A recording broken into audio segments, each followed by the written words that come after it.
Morning, everybody, and welcome to Living Astrology with Janet Hickox. Grab your cup of coffee or your tea, sit back, and let's chat about what is happening in the stars above. And welcome to all of you new subscribers and new streamers from Oneness Talk Radio. I feel blessed to have you join us here in the morning on Monday mornings to talk about the astrology and what is coming up for the week ahead. Hopefully everybody had a wonderful weekend. I actually got quite a bit of things done, unexpectedly so, with the moon in Libra. But I'll tell you what happened, and this is extraordinary, is that with the moon in Libra, it puts a focus on our relationships, right? So here we were, my Libran husband and my Gemini self working together in a very cooperative spirit to get some things done that I have been wanting done for a long time. But I guess I just hadn't communicated that to him, that I really wanted these things done. And as soon as I said, this is what I want done, we set about as a partnership to work those things out. And now I feel like I'm renewed. So it was a good weekend for me. Hopefully for all of you as well. Today, let's run down what we're going to be doing here on the show this morning. Of course, we have, it's Monday. That means we get to look at the week ahead astrologically, and we get to find out some of the biggest news of the week from the point of view of the stars. And then we'll come back, draw it back into what is going on today. We'll take a look at the moon, who is in Libra right now, and we'll transition into Scorpio a little bit later on in the day. And what does that mean for you as an individual? What does it mean for us as a collective? And then we'll take a look at Jupiter conjunct Pluto, as that's the other major aspect happening today, bridging us into tomorrow. And it is the second of three of these conjunctions. It's been responsible partly for some of the craziness in the world. And finally, we'll go into the Pleiadian-Earth energy of the day. I think you're going to like what the day brings in the terms of the Pleiadian calendar. So I'm not sure how things work here this morning with this new way of being. I'm not seeing comments. I'm not seeing where the stream is. Let me go to my videos and maybe I can pick it up on live so I can say to make sure that there weren't any hiccups or bumps in the day, because Mercury's still retrograde and he tends to play with me and my technology. So good thing. It looks like from my end everything's going smoothly. I haven't heard from the producers in the background telling me it's not, so I'm going to go with the flow and just say everything is working out perfectly. It's a stellar day. All right, so let's take a look at what is happening. So we've had a series of crazy weeks of aspects and planets moving in and out of signs and turning retrograde. And this has been going on, oh Lord, since March, I would say, with very few breaks. We have not ever had, I think in this year yet, a month where I could say, wow, this is going to be nice. This is going to be smooth. But literally for a bulk part of July, I can say, as we move, the aspects tame down after we get through this week. So we'll see what happens, but the rest of the month could be a breather. So let's look at how we get through this week. Well, one thing is we have, let's just run it down. Today we have Jupiter conjunct Pluto. It is the second of third times that these two will come together. And in a little bit, we'll talk a little more about what that means. Tuesday, Mercury in retrograde conjuncts the sun. Remember, he does this in the halfway point in his cycle. So halfway from the start of the retrograde to the end of the retrograde, he conjuncts the sun. And then when he moves direct, halfway between direct and the next retrograde, he also conjuncts the sun. And in those times, new messages are delivered to us, right? We have something new sort of being whispered in our ear that we can take with us into the next half of the cycle. So it'll be interesting to see what happens this week. Mercury in retrograde and the sun will both be in a very positive relationship with the planet Uranus tomorrow. And that might mean we get some stellar ahas. I love that. Ahas that come, epiphanies, right? bringing us new information, new ways of doing things, new ways of being. On Wednesday, July 1st, we jump into the month of July with Saturn in retrograde, moving out of Aquarius and into the sign of Capricorn. Now, he spent the previous 2.5, 3 years in Capricorn, just giving us a little taste test of what things might be like with him in the sign of Aquarius from about March 23rd, I believe it was, until now, and then, or until July 1. And then now he will sort of finish the job that he started with all of us in the sign of Capricorn for the next few months. And we'll talk more about that later in the week. On Thursday and Friday, it's breathe, right? Thursday, Friday, nothing major happening, no big changes. And we are going to need that breath, right? That breath that brings us cleansing, that brings us purity, that brings us a bit of respite. Because on Saturday, we have a full moon lunar eclipse across the Cancer Capricorn axis. It will also be a day where Saturn is activated. It will also be a day where the Pleiadian-Earth calendar brings us to the 13th day, which means that is a completion day, a day to prepare for ascension to the next level in our spiral of consciousness. And interestingly enough, that is day 13, choosing. So if we look at that, ascension, choosing, are we choosing ascension? Are we choosing to evolve? Are we choosing to move up the spiral? Or are we going to stay in that Jupiter-Pluto position at gate 61, generating psychosis, right? Psychosis akin to insanity, right? Doing the same things and expecting new results, hitting your head against the wall. Let's try something new, right? Let's look at a new way of being. Let's look at a new way of being in love with one another. Let's look at a way of possibly moving us toward unity, even though we still recognize that we're sitting on a planet that is constantly showing us duality. And we'll talk more about that when we get to the Pleiadian Earth energy. So let's look at the human design week now. The gate 52 is where the sun is right now. Remember, we talked about 52 is the gate of in the lowest expression, stress, but in the gift level, it was restraint. And in the highest level, it was the energy of stillness, right? Coming to that quiet place, coming to that pause. The earth has been at the gate 58, reminding us that joy is foundational in our lives.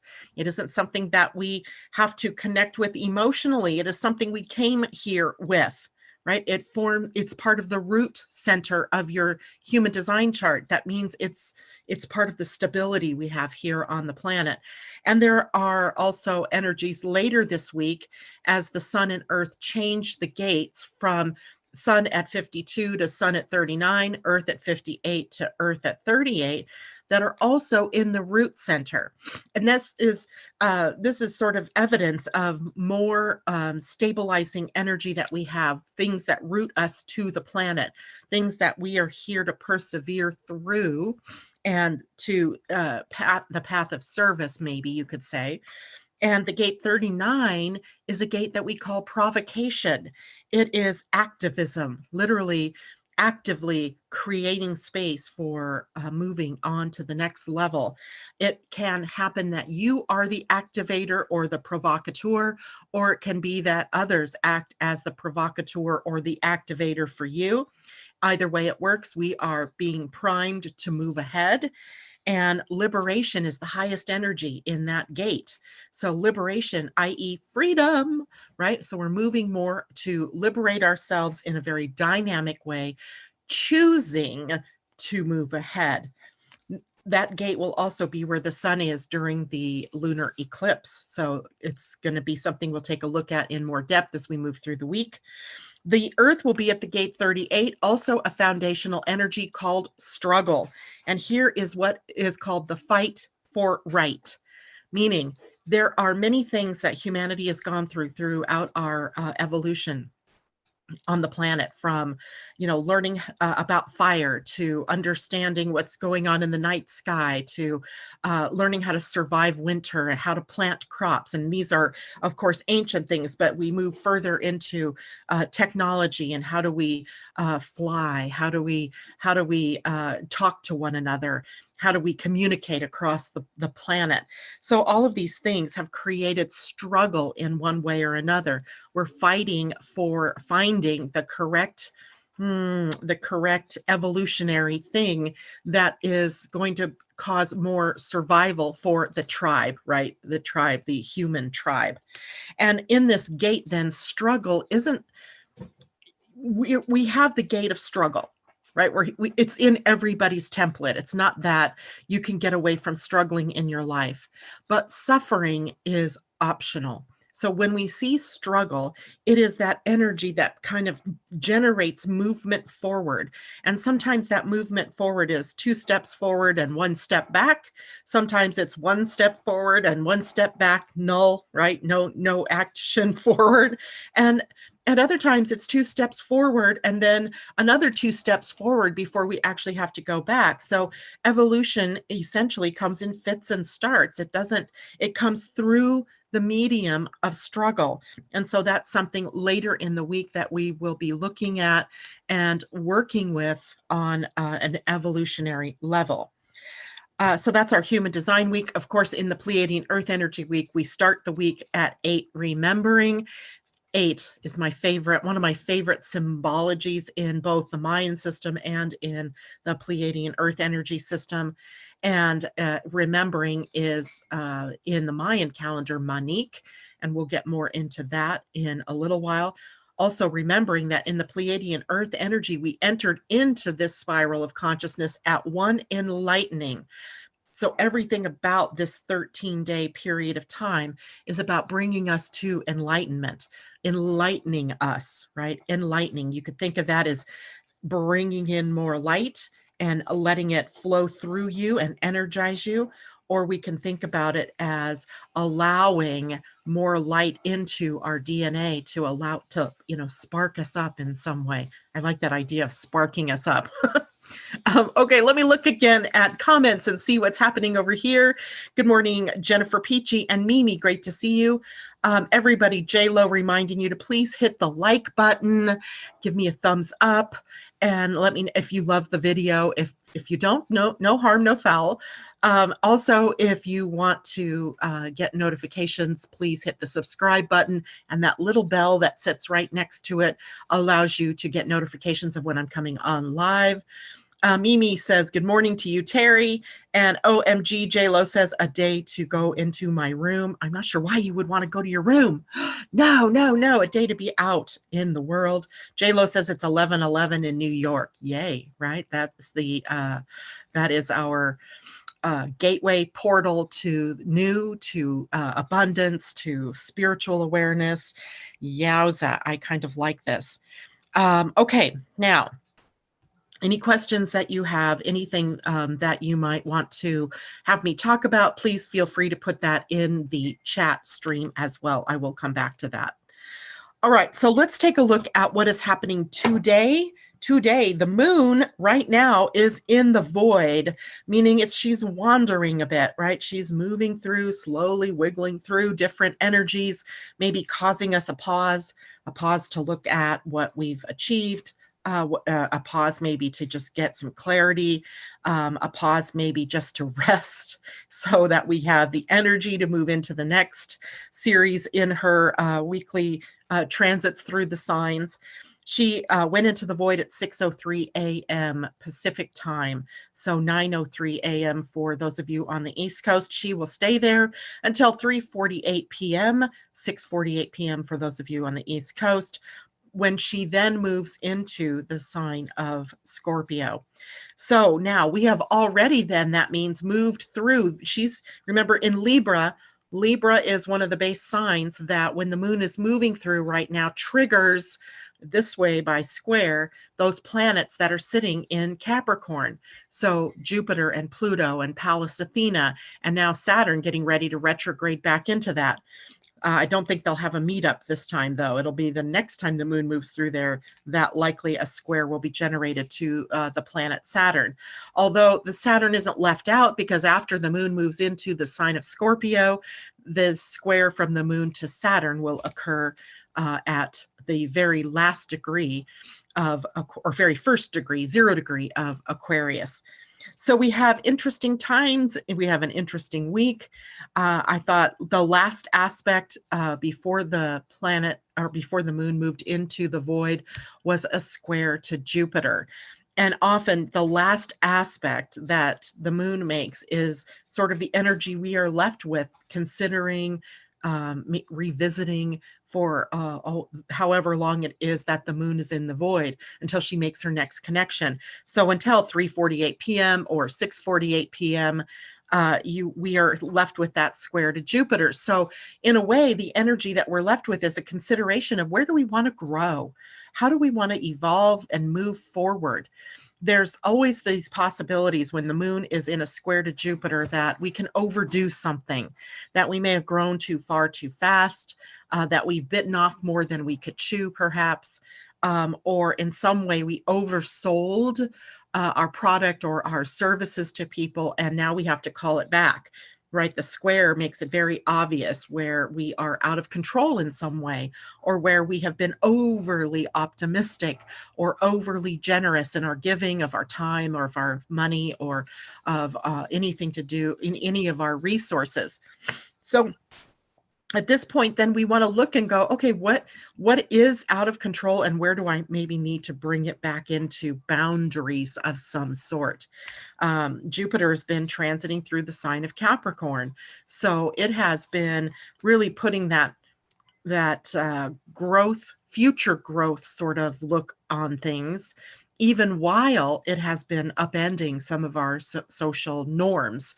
And although Saturn and Pluto in their conjunction started that, then Jupiter came along in a conjunction to Pluto and was giving us this notion that we have to change, right? That we can't, there is nothing sustainable about the way the world has been going. And even with a virus that has cut us low, at least energetically, if not physically, right? As our economy went crashing and people are dying and our health system is overtaxed. It affected our education system, all these big systems that were sort of crashed from the teeny tiniest of little beings. Not even real beings. They're really sort of not even live until they have to use your cells in order to have life. So we see the power of Jupiter and Pluto and Saturn and how it is that they're reshaping our society, our culture. But even in the face of all of that, we as human beings are still very reactive to all of this. Some people reacting as in, oh, this isn't happening. This is all false. This is all fake.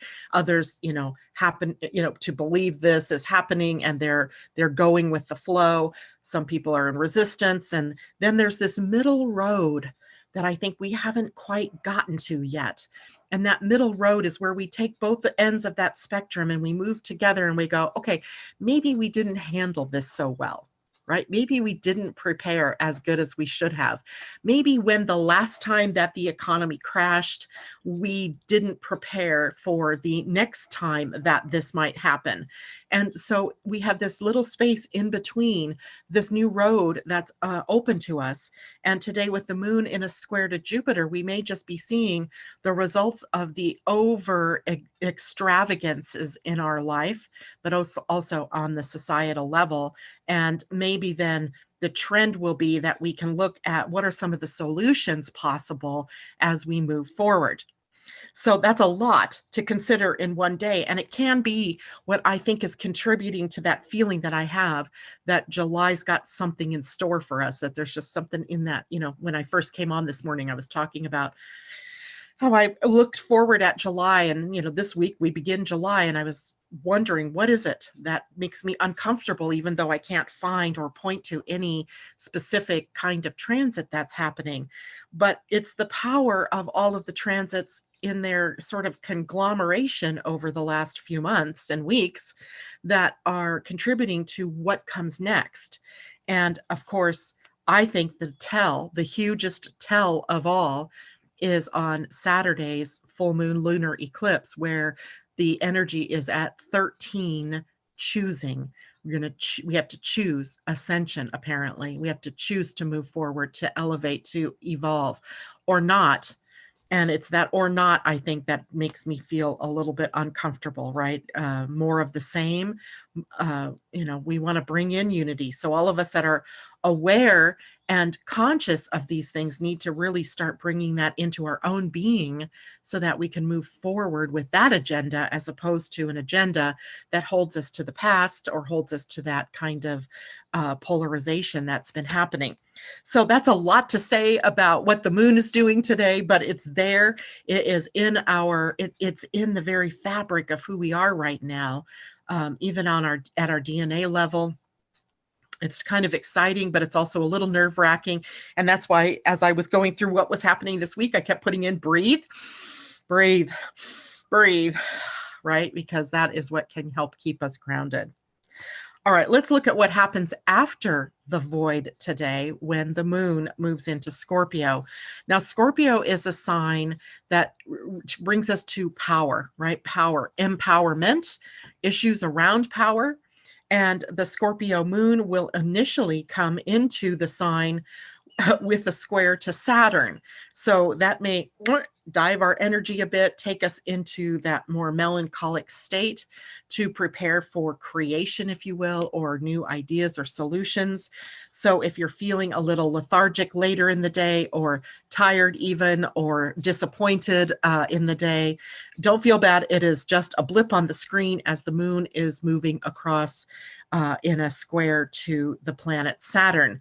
Now, Scorpio, in terms of empowerment, brings us the ability to see into things. It has a penetrating gaze. So the moon here can bring us to the ability to see secrets, to see what's under the surface, to see motives that are pushing something, to even actually be able to see your own motivation, your own motives for doing what you're doing. Is it that you are in fear of something so that you've been protecting yourself, or you've been projecting fear outward? It's a possibility for all of us that that's been happening. And once we are able to see that fear, or once we are able to see that projection, then the Scorpio connection to psychology and our ability to process what's going on within us gets triggered. So with the moon in Scorpio, we are very profound at and proficient at processing our own, bleep, our own stuff, and being able to really look deeper within us. And from that, we become empowered. And as we become empowered, of course, that also allows those in our sphere of influence to also become empowered. It's a win-win, right? We can't lose here as long as we choose empowerment and not disempowerment. The Scorpio moon also represents transcendence. And by transcendence, that can bring change. This is transformational energy. It is energy that allows for us to see the baggage that we're carrying with us and to release the baggage, to let it go. Right? You know how it is when you go on a trip and you're only going to be gone for the weekend, but you've got 2 bags packed. And now you're looking at, wow, why did I pack so much? Right? We are packing a lot of baggage, all of us as individuals, from our experiences in the past, our experiences even from past lives that may be informing this life that we just don't even see, our relationships of the past, our disappointments from the past, our successes, our failures, all baggage that we're carrying with us, trying to take that with us into a new world or a new future, into an ascension. And a lot of that, all of the beauty, the joy, the love, that goes with us. But all of the past cannot come with you. You're going to have to release some things. So when the moon moves through Scorpio, we have that opportunity to let go of the baggage, to restore ourselves in some way, and to forgive ourselves and to forgive others for the past, right? For the past hurts, the wounds, the shame, the guilt, the abandonment, all of the basic human negative feelings or baggage that we try to carry with us on into the future. This is a sign with the moon in it that brings us to the possibility of self-mastery, where duality is really triggered here is in good versus evil. right? Light versus dark. And Scorpio is really good at digging into the dark. It's ruled by the Lord of Hades, right? Pluto is one of its rulers. Mars, the warrior energy. Both of these planets are symbolic rulers of the sign of Scorpio. So we can see that we can go into the depths. We can really do this. We have the strength to look at these dualities in our lives, these concepts, the concepts of winning versus losing, of success versus failure, of right versus wrong. We can go on, and Scorpio really allows us to go into the juicy dark of all of that, as well as to see the shining light in all of that. And from that, depth, right? We're going into the depth. There's no superficial anything during this period of time. When the moon takes us into Scorpio, we're taken into depth, the depth, deep emotional waters, right? The deep, dark waters, the waters that scare the hell out of most of us, right? Where we don't want to look, where we're afraid of what's below the surface, right? The shark that's down there ready to eat your feet, or, bite you in half. But there is juiciness in being able to do this, to go into that dark place. There is a path forward for us if we can be disciplined in our approach to heal our own doo-doo, if you will, and to process all of these things so that we can go forward out of this transit clean and clear and ready for the next adventure, because the next adventure is in the sign of the adventurer, Sagittarius, right? So there's this sense that gets made in how we move forward here over time with the moon. So right now we're going into the depths, right? We're coming out of that relationship orientation of Libra, and we're moving into the darker areas of the chart.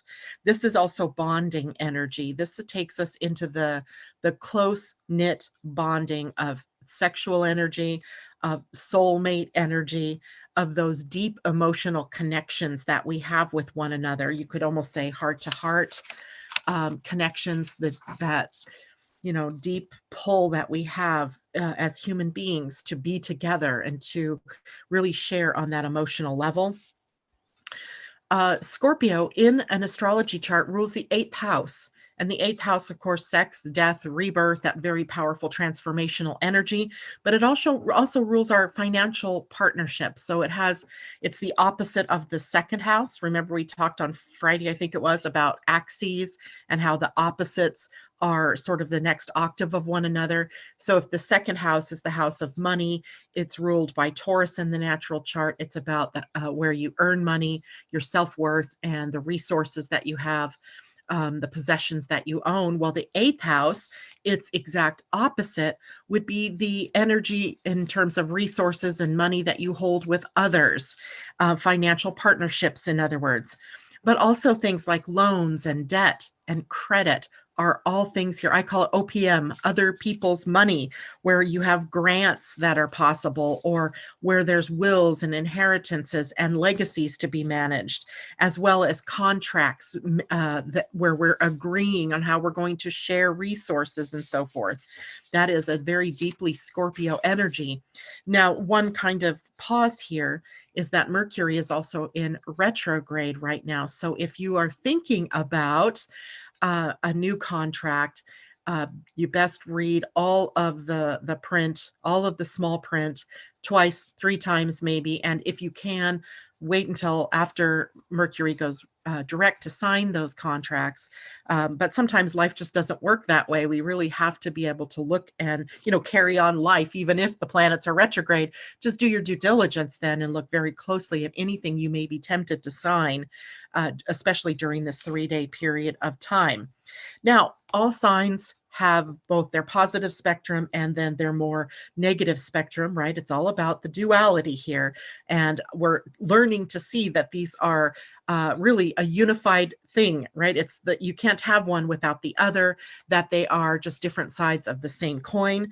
And the more negative expression of Scorpio energy is in the misuse of power. This is what I call the Scorpion sting, a lot of passive aggression that can come out in revenge and jealousy and possessiveness. Also, destructive urges that we may have. And then later we go, oh, yeah, shouldn't have done that, right? I have had urges like this before where everything is in such chaos on my desk. I just want to take it and do a sweep across it and just let it all fall. That could be extraordinarily destructive, especially if that meant my laptop and my printer and all my books were all being thrown to the floor in a heap. So destructive urges can take on more mythic types of energy too, or expression. So we just got to watch for this in our own expression, but also through other people who are more unconscious about what's happening. And then, of course, we get to deal with abandonment, guilt, suspicion, some of the more core human behaviors or fears that we carry. And in the body, it rules the elimination system. I don't think I need to get into the further details of what that means, but it's also the sex organs in the body are ruled by Scorpio, as well as sexual diseases, and in women, PMS and the menstruation cycle. So Scorpio, very deep, almost crossing into some of the taboo areas, right? I mean, look at my own discomfort at talking about the elimination system. I mean, come on, that's a bodily function, but it's not the thing that we talk about in polite society. So Scorpio often brings us into the more seedier side of the energies, or the things that we wouldn't normally talk about. Perhaps you could call them the societal taboos. And here, that's the energy that we're in for the next few days. Okay, I'm going to take a look at the roll over here, see how people are doing. Elisa says, I'm feeling the void today, that's for sure. I bet it almost sometimes feels like going around in circles. Do you know what I was just thinking about? One of the best things that we could do during a void of course moon, if you have this available to you, walk a labyrinth. And while you're walking that labyrinth, just be in that total flow of how you can move through the labyrinth in various ways. You can do it meditatively. You can do it singing a song. You can do it backwards. You can do it forwards. You can do it 10 times. You can do it once. But that's kind of a great kind of metaphor maybe for how we can use the energy of the void of course moon. And of course, maybe you build a labyrinth in your yard. There's always that too. Destiny, good morning to you. Doing well, thank you. J-Lo, ha, funny. I woke up a bit late at 9:30. The moon woke me up. Oh my gosh, that's awesome. So breathing through the day. Deborah Johnson says, too funny. No questions. I don't see any. That's good. All right. So now let's take a look at what else is happening today. As we also have that very powerful Jupiter and Pluto conjunction. It's actually bridging today into tomorrow. For me on the West Coast, it's definitely happening today.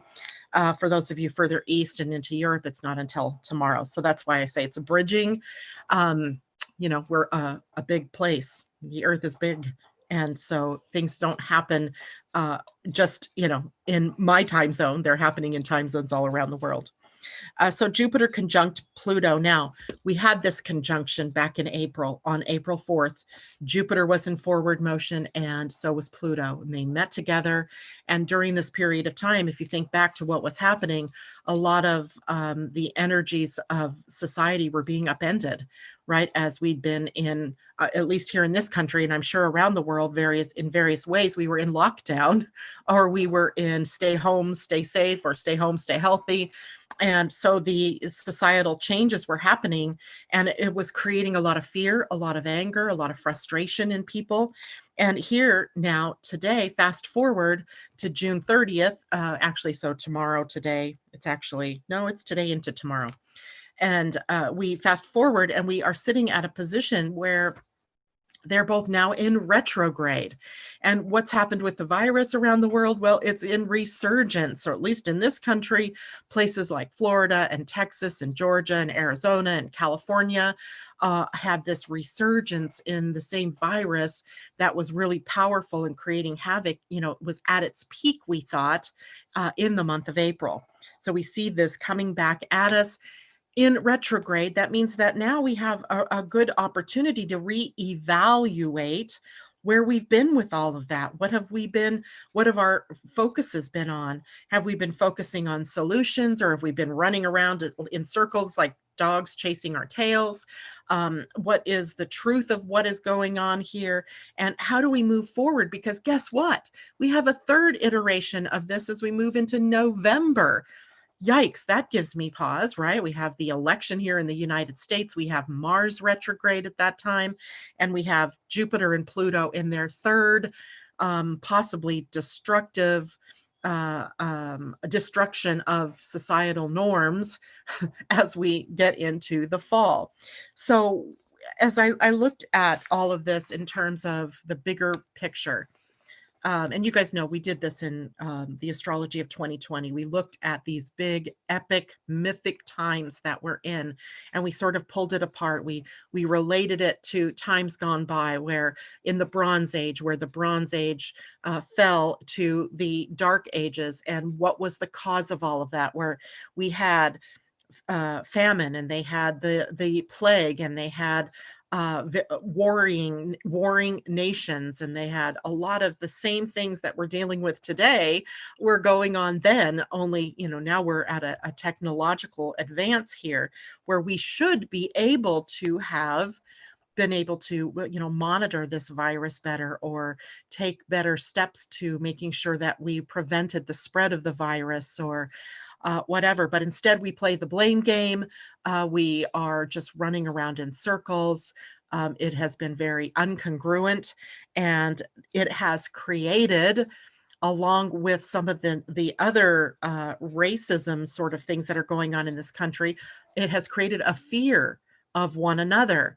And so we fear the police, we fear each other, we fear a virus, we fear our politicians aren't telling us the truth. We have this whole societal norm upended. It's like, playing Yahtzee, and you're shaking up the dice and you're throwing the dice.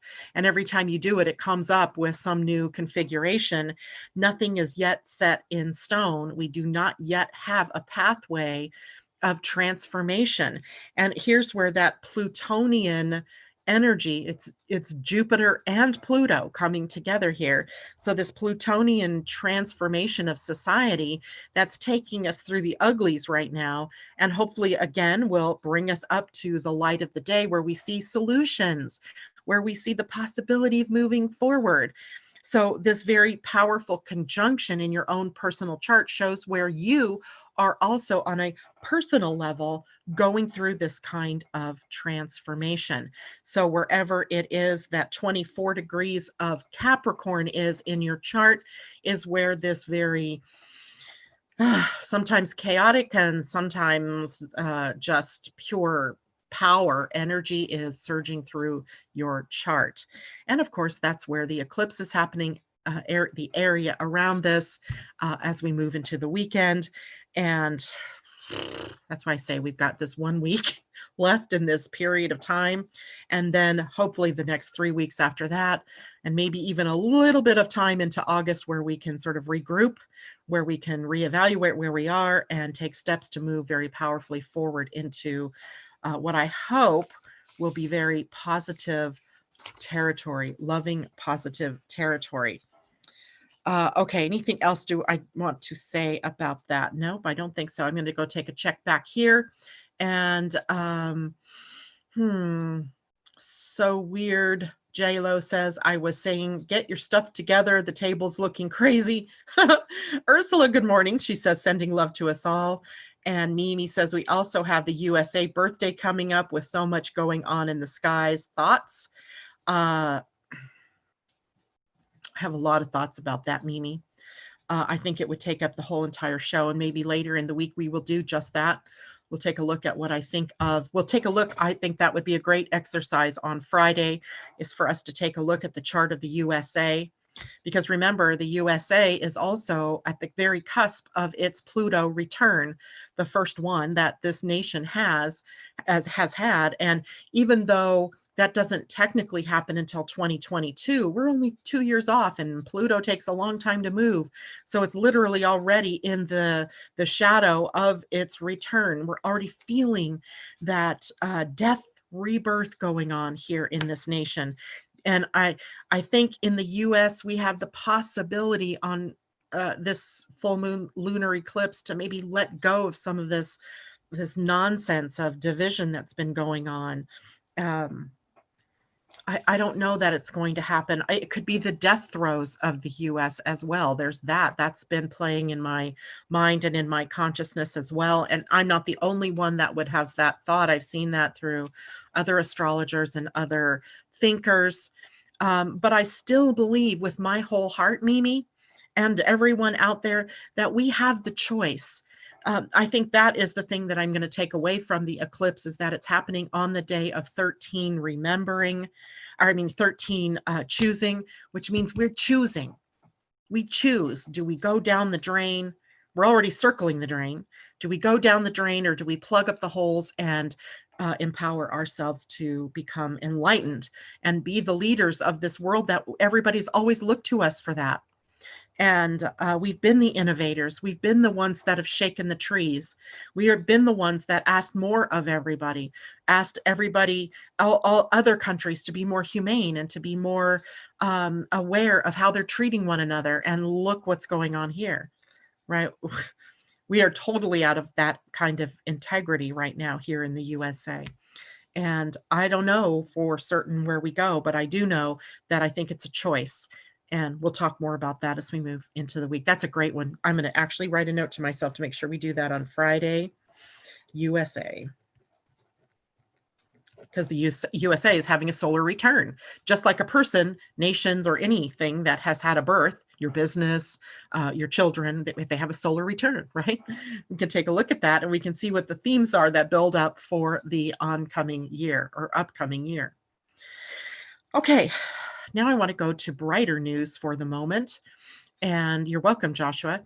Let's go to the Pleiadian-Earth energy of today. Remember, I said at the beginning of the day here that we are in the umbrella energy this week of one enlightening. So what does enlightening mean? Well, it brings on the light. We're turning on the light, shining it in the dark places, or we are embodying the light so that we can see better, so that we can be real, so that we can embody love and light. And today, what we are on the 8th day of that cycle that began with one enlightening, and we've come to 8 remembering. And 8, literally one of my favorite sort of numbers in the universal energies of the Pleiadian calendar. That's heart-to-heart connection and abundance. And by the way, since I know there's going to be new people that are going to hear this broadcast today, this is all based on the Pleiadian-Earth energy calendar written by the Pleiadians, of course, in a channeled session with Pia Orlean, and Colin Baird Smith. And it is astounding how this calendar works, how the astrology of the Pleiadian energy works. It's so similar to Mayan astrology. I'm just sure that it was Pleiadians that were the star people that the Mayans referred to as having gifted them the calendric system. And here we have it, right? This is what the calendar looks like. You see that the Gregorian energy is relegated to the corner. And in the meantime, we get to see what the energy is in the spiral of consciousness. It all begins with the universal energy of one, moves through 13 days, where we meet up with ascension or completion, and then we move on to a new beginning with the one energy, and a new spiral begins. So what we get to see with this calendar is the spiraling nature of the evolution of consciousness. And there is also a book that goes along with this called the Pleiadian-Earth Energy Astrology, also written by Pia Orlean and Colin Baird Smith, with Larkma, which is the group of consciousness, Pleiadian consciousnesses that they channel or that they communicate with. So the book and the calendar, great things that go great together, like, peanut butter and chocolate. So those are the bases of what I talk about each day, just about the Pleiadian Earth energy. Now, when we get to 8, today is 8 remembering. And remember, 8 is the number that I always think of as love It is the infinity symbol. When you lay it on its side, it is the image, the mirror image of each of us in relationship and the coming together of the heart, right? We are connected via the heart. So as much as you would like to think that you are separate from everybody energetically, you are not. We are all connected here at the heart, and that we are mirror images of one another. There was a saying in Mayan that said in Lakesh, that was their greeting or their goodbye, sort of like aloha, where in Lakesh meant I see you in me and me in you. And that was pretty botched, but it's essentially what that means. Where, the light in me sees the light in you. I think that is how that goes. So 8 connects us at the heart. This is the heart energy. This is love energy that brings us together. All of humanity is brought together in this heart, or in this 8. Now, also 8 as the number, it stands upright, right? With heaven and earth connected at the heart, connected at the human. You, the human, are the heart of this solar system, right? You are the heart where heaven and earth come together, and they come together here at the earth. We are the conscious receptors of source's love energy. So if you think about that, you are a receptor of love. You are receiving it, and then you are giving it, right? Giving is receiving, receiving is giving. So we receive it from source. We embody it, we give it, and in that mirrored connection that we have to one another. It's really beautiful when you think about it that way, when you just can really let go of all the baloney, right, that lies between each of us. Differences in our opinions or differences in belief systems, differences in culture. All of that is just extraneous. When you really look at the energetic template, we were in heart connection to one another always, always. All right. Now, remembering energy, how extraordinary to have remembering energy on a day where the 8 comes in with it. This is Monique in the Mayan calendar, represented often by the hand. Sometimes the animal deer was the representation of it. This is about when you move beyond the veil of illusion. This is a quote from the Pleiadian book. You will live in harmony. Actually, it is the quote for the month of June. Right? When you move beyond the veil of illusion, you will live in harmony. That's from Remembering Who We Are, from chapter 9 in the Pleiadian Astrology book. So, yay, right? We have this opportunity today to connect through peace and harmony and cooperation and equality and love and sensitivity to one another, instead of competition and greed and all of those energies that make us feel disconnected from one another. So today we're feeling connected. This is a sign that reminds us of the joy of service. And you know how I've always had a problem with that word. So I changed this to the joy of sharing of our gifts and with one another, right? Remembering what more is possible or what is possible, and then to attain it, right? The only limiter in what we attain is our own belief in what we can attain.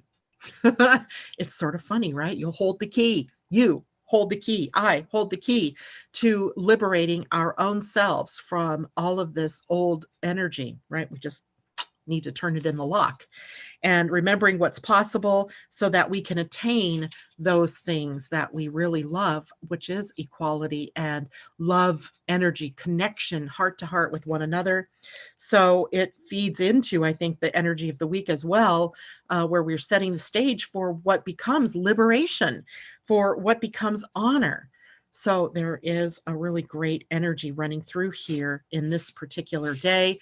And because it's connected with the umbrella energy of enlightening, it's also a part of our recognizing more and more of the light in each other. But maybe that has to begin with you recognizing the light within yourself, and then you can move that to other people. All righty. I'm going to do some quick questions over here if there are any. If not, then I'm going to draw us some cards that will represent our week ahead. But I don't see any questions. So I will sit here and do some card readings. And if you guys have questions, you can ask those. So I'm going to draw us.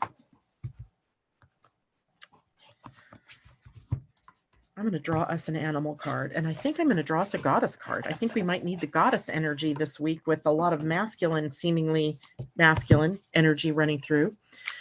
So this animal card will be sort of our totem that we take with us into the week as we move forward. Wolf spirit. Wolf spirit. I always think of wolf as the great teacher. Turn knowledge into wisdom. It is card number 67, which is a 13, which is a 4. So we have this energy of boundaries, right? Of building something, of a foundation, right? A foundation of knowledge that we can use for wisdom, turning into wisdom. And it did come out upside down. And in that deck, that means that we're in protection. So let's see how the wolf is protecting us this week. Wolf spirit. Okay, here we go. The protection message. I can hold up the wolf because he's beautiful. What is unknown is still yet to be discovered. When wolf spirit appears, you are being told not to pretend you know something when you don't. You won't impress anyone with a little bit of knowledge. In fact, you rob yourself of a true experience and education if you tell yourself you are done learning or you don't have to know something. Be open, be humble, be teachable, and the world will open itself up for you like magic. Now is the time to look into the world with reverence and awe and insatiable curiosity. You will never grow old if you are willing to learn, to keep learning. Wolf spirit is waiting to be your mystical, loving guide. Beautiful, beautiful, beautiful. We haven't had wolf, I don't believe. I don't even think I've pulled it for anybody lately. You know, on Fridays when we do our readings. So let's take a look at the goddesses. Let's see what they have to say for us for the week. Again, these are just totems, right? They give us a hope and optimism for what comes in the week, the highest and best that we can expect from the week. And here we get the goddess White Buffalo Calf Woman. And she was also upside down. And in this deck, that is about an alignment message. So White Buffalo Calf Woman, she represents reverence. She is card number 50, which is a 5. So let's take a look at what she's bringing us. 50. Okay. So the alignment, how did I skip that page? There we go. So the alignment message says, unconscious choices and behaviors may be causing a distortion in your world. Do you think? Difficult feelings are part of the journey of self-discovery. You may have been conditioned to suppress what makes you uncomfortable in order to survive. You might have found yourself in a temporarily awkward place with someone and don't know what your next step should be. White Buffalo Calf Woman offers you this alignment task. Make the discomfort, awkwardness, and the uncomfortable sacred. Think of what would happen if you made what you considered a flaw, loss, or failure a beautiful, integral part of the art of your life. Every breath you take is sacred. Every mistake you make is a gift. And every time you learn from a relationship is blessed. Bless all parts of you and your life, for you are sacred, and White Buffalo Calf Woman wants you to be at peace. White Buffalo Calf Woman. I don't think we've ever had her either. I love it. Okay, so I think we have some powerful then totems to take with us into the week. And let's take a look quickly here. Joshua says, if you have natal planets opposing or in square to Capricorn, it will affect your chart. Definitely. J-Lo says she's still learning how to read her chart. There must be a conversation going on there. Oh, here we go. Destiny, the Magician, and Strength in the Tarot have the infinity symbol over their heads. Same energy for Strength. It is about understanding the light within all, balancing the polarities within self. Right. It's an inside job, isn't it? Destiny. As you know, we cannot depend on the outer world to provide that for us, because we are the ones creating the outer world.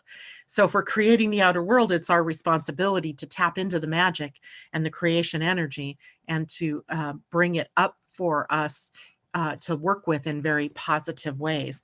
But I thought that that white buffalo calf woman gave us some extraordinary insight as the moon moves into Scorpio, to be able to honor and cherish even the experiences that we don't want to call, you know, good or happy, and because they're all an integral part of who we are and what we have been experiencing here on the planet. All right. So let's see. What else do I need to let you know for the week? Again, if you've just tuned in with us, this is your first time. This is Living Astrology with Janet Hickox. You can go to my website, www.living-astrology.com. Don't forget the hyphen between living and astrology, or it will take you to a different website. And please give me a thumbs up if you enjoyed this video. Consider subscribing if you want to get other videos. Also, I want to take this time to tell you that Oneness Talk Radio, where this is being broadcast through this morning, has many other shows of quality that I would love for you all to go to onenesstalkradio.com and take a look at those shows, see if there's anybody there that you would feel in resonance with, and support them, as that also helps support me, which also helps support us to support you. And it goes round and round in this magical, wonderful circle. All right. Much love to all of you. That is it for me this morning. I will see you tomorrow morning, and have a great day, everybody. Bye for now.